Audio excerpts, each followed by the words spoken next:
La stratégie désormais est connue.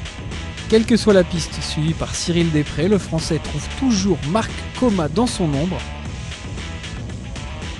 Quasiment assuré de gagner son deuxième Dakar depuis la 4e étape, le Catalan suit et observe. 3 victoires d'étape lors des 4 premiers jours ont suffi à lui assurer une gloire quasi certaine à Buenos Aires. Alors Coma attend et a terminé 2e à 5 reprises ensuite. Les scratchs ne l'intéressent plus, ce qu'il veut c'est le classement général. Du coup, ses adversaires jugés non dangereux ont la voie libre pour remplir leur palmarès. C'est ce qui arrive à Cyril Després depuis une semaine. Vainqueur de 5 étapes, son dauphin s'est nommé à chaque fois Coma. Aujourd'hui, il a réalisé un sans faute de bout en bout. Parti en premier, il a mené grand train tout au long des 220 km de spécial, mais n'a repris qu'1 minute 45 à l'Espagnol. Coma conserve donc 1h28 d'avance sur le pilote KTM, le tout alors qu'il ne reste qu'une spéciale à disputer demain, 227 km en tout et pour tout.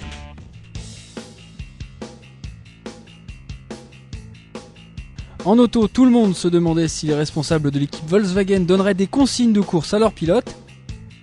Avec deux races Touareg aux 2 premières places et disposant d'une confortable avance sur Robbie Gordon 3e, les pilotes de la firme allemande n'avaient aucun intérêt à pousser fort pour remporter l'étape.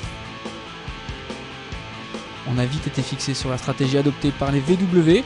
Après seulement 4 km de course, Giniel, De Villiers et Mark Miller se sont arrêtés pour laisser passer le Hummer de Gordon et lui donner la responsabilité d'ouvrir la piste.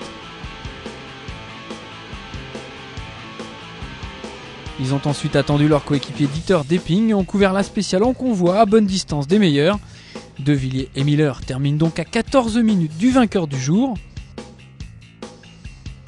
Un vainqueur, Nani Roma, pas loin de créer la surprise.